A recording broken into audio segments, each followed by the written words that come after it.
Good evening, and welcome to this week's edition of The Message. I'm your host, Alex King. We'll spend this next hour with one person in mind, and that one purpose is delivering the message that God is Almighty. Everything that ever was, is now, or ever will be, is a piece of God. Everything that ever was, is now, or ever will be, was made by God. Everything that ever happened is happening right now, or ever will happen, was made to happen by God. God is the master plan for all time and all creation. God is Almighty. The message is brought to you by, is produced by the Society of Knowledge.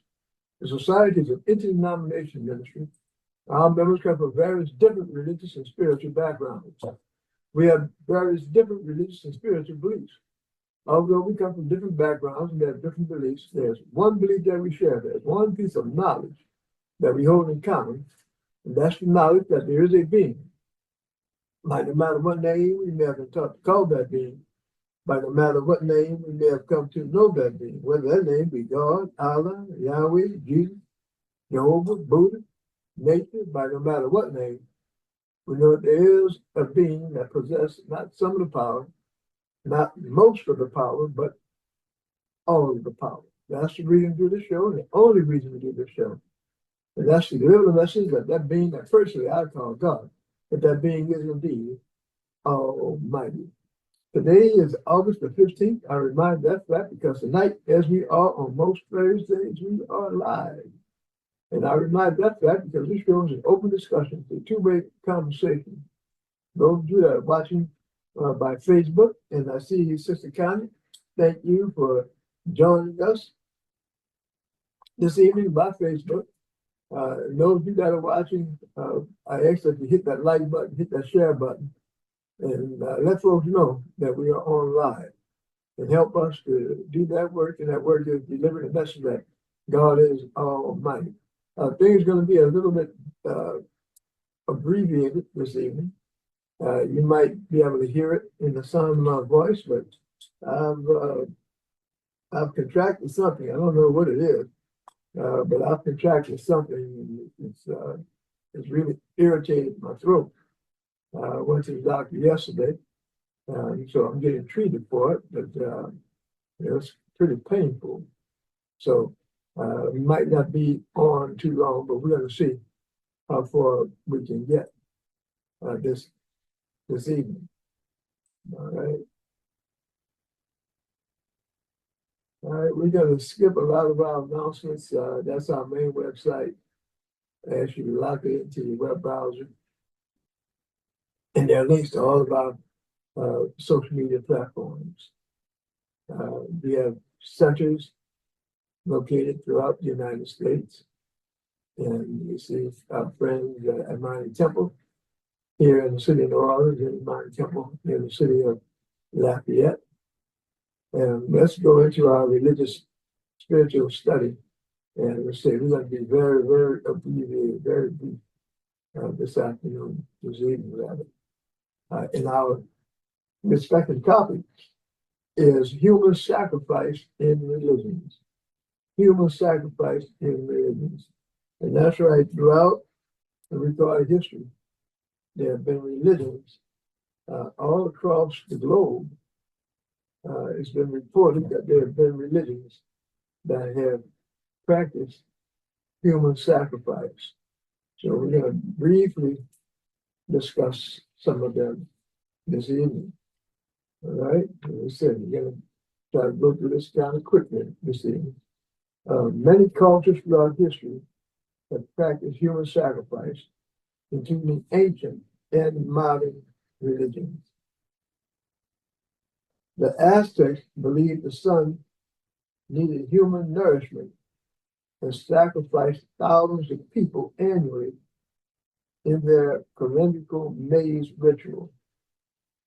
Human sacrifices also took place at the Templo Mayor in Tenochtitlan, including in 1499 to appease angry gods who had flooded the city.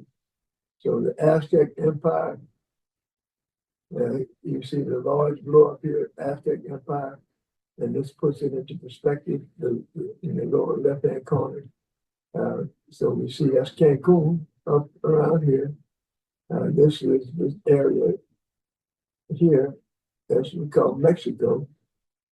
So that's the Aztecs. So the Aztecs, they practice human sacrificing. So that seems kind of, if you want to judge it, it seems kind of ridiculous to think that you have to kill somebody to satisfy God. But that's what they did. That was their religious belief. Right. Some accounts say that the Vikings sacrificed 99 people along with horses, dogs, and birds every 9 years. However, there is debate on whether these accounts are real or Christian propaganda. So we got the Aztecs. We skipped over the Incas. The Incas practiced child sacrifice, especially when a new ruler took power in a ritual called Pupac Pucha. Inca mummies have been found near the tops of mountains and volcanoes. All right, so that's the Incas, Aztecs, the Vikings. Let's see. We have something here about the Romans. The Romans buried alive a Greek man and woman. Jupiter, the Tarius, is worshipped with murder. And as the son of Saturn, he is gorged with blood of an evil and criminal man. Ancient Japan. The legends talk about the human pillar in which maidens were buried alive at the base of or near some constructions to protect the buildings against disasters or enemy attacks. Let's see. According to Strabo, Celts stabbed the victim with a sword and divined the future from his death spasms. That's the Celts. We see the Temple Mayor, I was talking about the Aztecs a little bit earlier. And what you saw on the screen there, that is the Aztec god of agriculture, Zippy Totec. Zippy Totec, the Aztec god of agriculture. All right. And that's the Temple Mayor where the Aztecs did a lot of human sacrificing. So we read that there's the Inca, you talk about the Inca Empire. Now look at here. So we talk about all these other different people. So now let's get to something that some of y'all know about. It might make fun and say that the Aztecs were foolish doing all this human sacrificing. We can say the Incas were foolish, the Vikings were foolish, the Romans were foolish, all of them foolish, with all this paganism, all this human sacrifice. And then we get into the Bible, and the Bible talks about human sacrifice. All right. Many cultures show traces of prehistoric human sacrifice in their mythologies and religious texts, but ceased to practice before the onset of historical records. Some see the story of Abraham and Isaac as an example of an ideological myth explaining the evolution of human sacrifice. Well, you can call it ideological myth or whatever you want to call it, but the Bible doesn't call it myth. The Bible says that this really happened. And as you see, an artist's depiction of Abraham with that knife in his hand, big old knife in his hand, and he's getting ready to kill his son, sacrifice his son, Isaac. So there's a lot of Christians that are watching this right now, or will watch it later on, and first started out, they'll say, oh, there's some foolish people in the Aztecs and all the rest of them, superstitious people and the rest of that, human sacrifice. But if you're a Christian, that means you believe the Bible. So that means that you believe in human sacrifice. All right? So if you made fun of those other cultures, those other peoples, if you made fun of them, then you have to make fun of yourself. Because if you believe the Bible, in Genesis chapter 22, verse 1 and 2, it says, and it came to pass after these things that God did tempt Abraham and said unto him, Abraham. And he said, behold, here I am. And he said, take now thy son, thine only son Isaac, whom thou lovest, and get thee into the land of Moriah, and offer him there for a burnt offering upon one of the mountains, which I will tell thee of. Okay, now I'm going to take this off the screen, but I just want to talk to you for a second.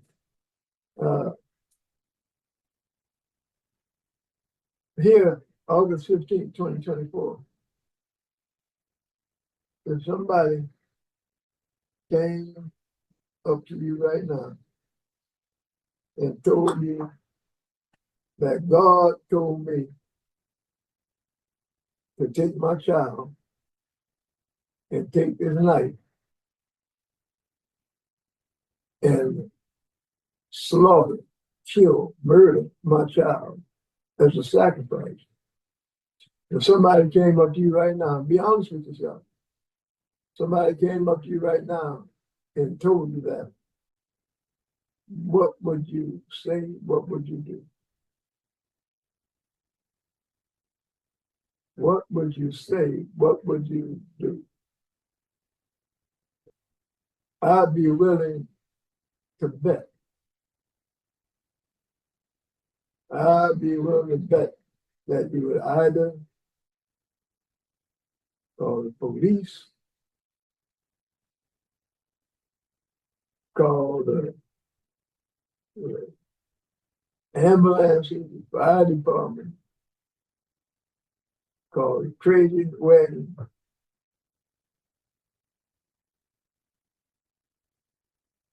and try to stop that person. But when you were reading that in the Bible about God talking to Abraham and telling Abraham to kill Isaac, you wasn't calling Abraham crazy. You believed that that truly happened, that God really was talking to him.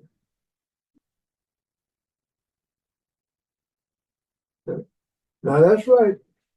That was in the Old Testament. That's right. Now here's some of y'all right now. I could hear you. I could hear you saying, well, Brother King, that was in the Old Testament. And when you read through the Old Testament, you'll see other instances of sacrificing. And I'm just going to read out some scriptures. I'm not going to put them up on the screen because I said I was going to be short. But in the book of Judges, chapter 11, we read about human sacrifice. We read about a fellow sacrificing his own daughter. Human sacrifice. In 2 Kings, chapter 16, verse 3, we read about human sacrifice. 2 Chronicles, chapter 33, human sacrifices. So throughout the Bible, now I hear you. I hear exactly what it says. You think I can't hear you? I can hear you. I hear you saying, Brother King, all the things you were talking about. Old Testament. Old Testament. But we don't do that in the New Testament. That's the Old Testament, Brother Ken. Old Testament. All right, you know what I'm up to. I'm up to something, you know that. But the Old Testament. Whoa, Brother King, what you doing there? What you got up there on the screen? Jesus Christ.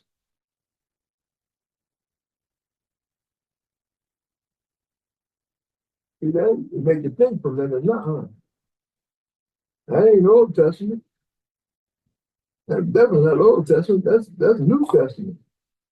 Jesus Christ. What is it that Christianity teaches? Christianity teaches that Jesus Christ was sacrificed for our sin. Sacrificed to God to atone for man's sin.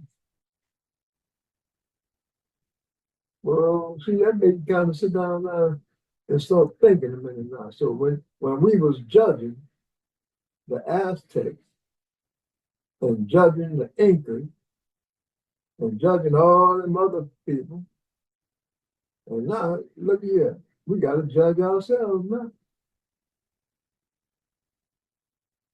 All right?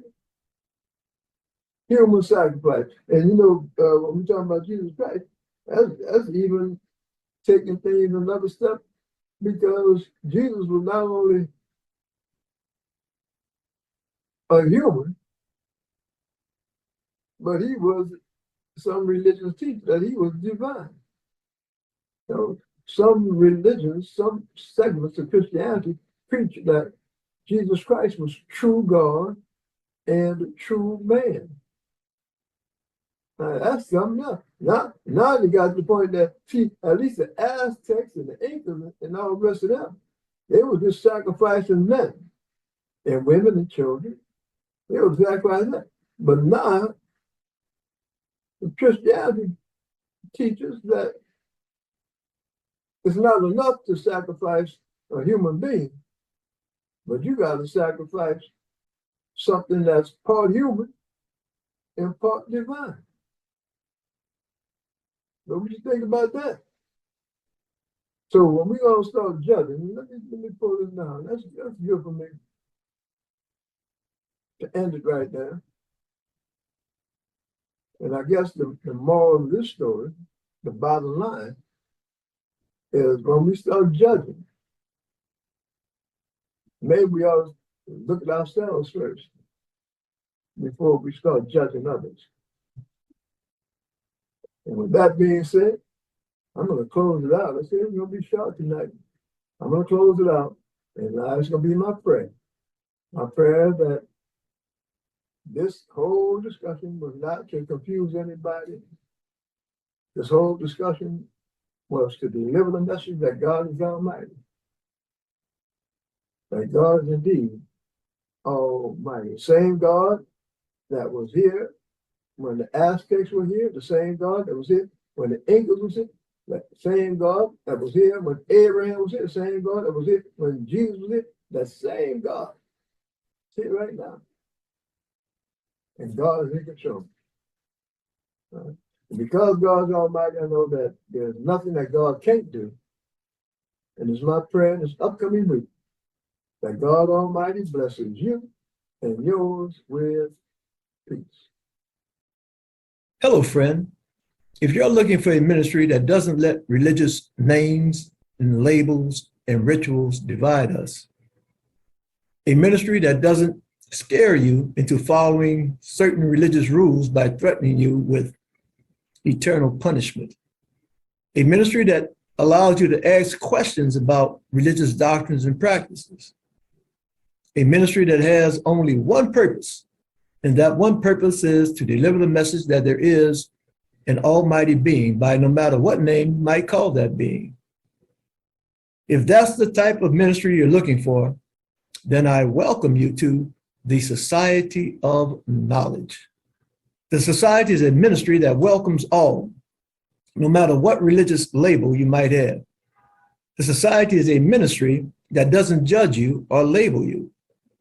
The society is a ministry with one purpose, and that one purpose is to deliver the message that God is Almighty. To learn more about the society, please visit our website at www.godisalmighty.org. Please also watch our broadcast, The Message, that airs live on Thursdays at 7:30 p.m. Central Time on Facebook, on the Messenger Facebook page, and on my Facebook page, Donatus N. King. You're also invited to join us in fellowship every Sunday at 10 a.m. at 1861 Abundant Street here in the city of New Orleans. Once again, I welcome you to the Society of Knowledge, and I pray that God Almighty blesses you and yours with peace.